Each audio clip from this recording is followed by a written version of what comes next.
ल तपाईँहरू सबजना नमस्कार। आज यो फुलथुङ्गे रानी भन्ने सिकाइदिनु न सर भनेर भन्नुभएको छ। यो नर्मल्ली एकदम बेसिकल्ली हिसाबले के छ कस्तो छ भन्ने कुरा आज यो क्लासभन्दा पनि थोरै समीक्षा गरौँ हामी है। यो गीत चाहिँ मैले अहिले यो ए को बाँसुरी लिएको छु। यो ए को बेसको बाँसुरी हो।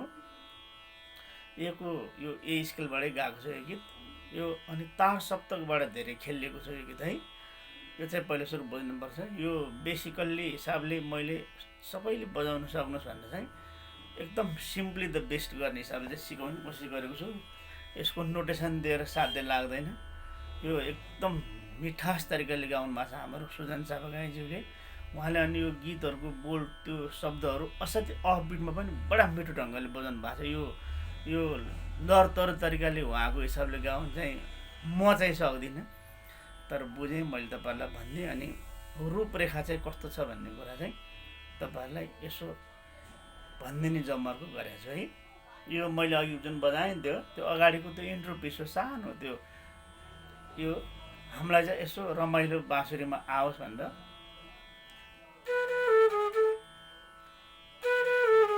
यो हो। अब यो रे रे सा निसा गरेको। अब यो तार शब्दको गर्दा कस्तो हुन्छ हाई आउटेप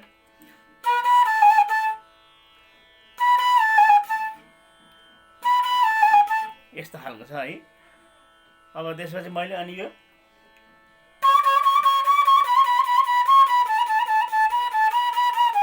चाहिँ मैले आफैले मिलाइदिएको। यो अलिकति त्यहाँ चाहिँ फरक छ। यो म गरेर यो गमगले यसरी म ग रे रे रे रे रे सा रे सा गरेको है। यो चाहिँ अब गीतको चाहिँ हेरौँ है त। त्यो कहाँ थियो भन्ने बेलामा चाहिँ गप गरे गप हो है। यो गप गरेको गप अनि धसा यो माथि सामा आयो है।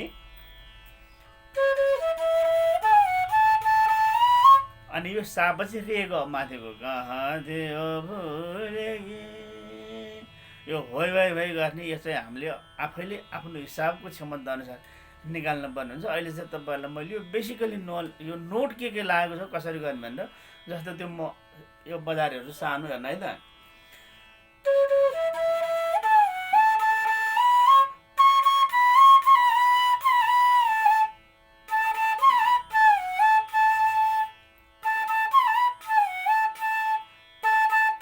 सासारे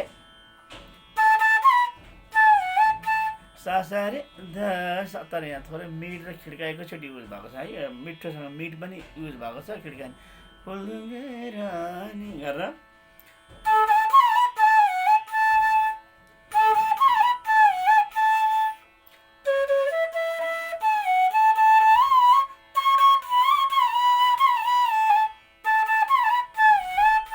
यति गर्दाखेरि ग प ध सा अनि रे ग माथिको नोट अनि फेरि ग रे सा ध सा यति भित्र यो गीत छ।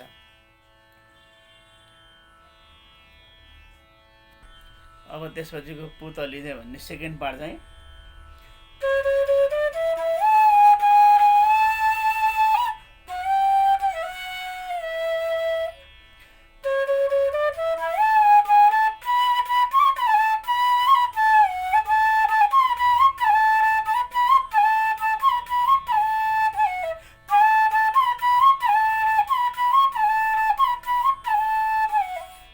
यति छ यो है। एक ठाउँमा सानो एक टुक्रा कोमलनी लागेको छ। अब त्यो लगाए पनि हुन्छ। तपाईँहरू अहिले हामी सिक्दैछौँ नलगाए हुन्छ। ग फेरि त्यो त्यहीँ गदेखि गसम्म आयो है। यहाँ नि एउटा आयो ग गमा गरेको ग म बनी सने गरे अनि फेरि गए माथि नै छ है। यसरी गएको छ। अब अन्तरा यो स्थायीको पार्ट हो। अब यो तपाईँले एकैचोटि अहिले तुरुन्तै हेर्नुभयो। मैले तपाईँहरूलाई यो हिन्ट्स दिएको है। यो नोटेसन दिएर साथै लाग्ने गीत होइन। यो बुझेर मैले भने नि ए को बाँसुरी नै हुनुपर्छ तपाईँहरूसँग राम्रोसँग एज इट इज यो गीत बजाउनु भने। सीको बाँसुरीले अलि त्यति स्वाद आउँदैन, एकै चाहियो। अनि त्यसपछि मैले भनेको नोट यो के छ त्यो यसो हेर्नुभयो नि हुन्छ। अब अन्तरा चाहिँ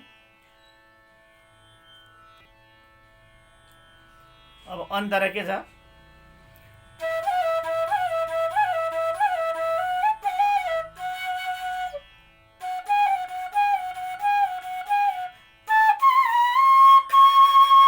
अब यो चाहिँ पदेखि गसम्मको माथि है, पबाट सुरु गरेर यसरी पद प,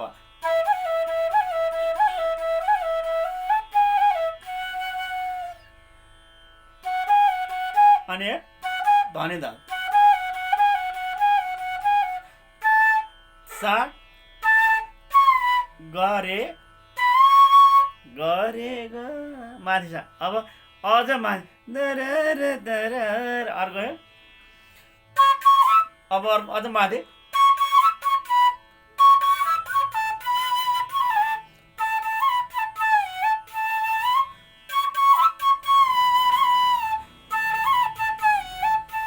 यति ग ग प माथिको गपसम्मको भएपछि यो गीतको नोट सिद्धियो। अब यसभित्रै सबै गीत यसैभित्र घुमिराखेको छ। यति भएपछि तपाईँले बुझ्नुभयो। अब तपाईँहरूलाई सारे गमको नोट आउँछ मैले भनेको कुरो यो। अब के भयो त हाम्रो स्टार्टिङ स्थायी यहाँबाट अन्तरा पबाट चाहिँ अनि एक दर दर लगाउने कमल भन्नुमा चाहिँ यो ग ग गर्दा चाहिँ माथिको लाग्छ। यति भएपछि तपाईँहरूले बुझ्नुभयो है। भिडियो लामो भनेर चिन्ता नगर्नुहोस्। यो मैले तपाईँहरूलाई चाहिँ यो समीक्षा गरिदिएको यो गीतको। अब यति भएपछि तपाईँले बजाउन सक्नुहुन्छ। ल तपाईँहरू सबजनाले मेरो तर्फबाट यो गीत बजाएर मजा लिनुहोस्। धेरै धेरै शुभकामना।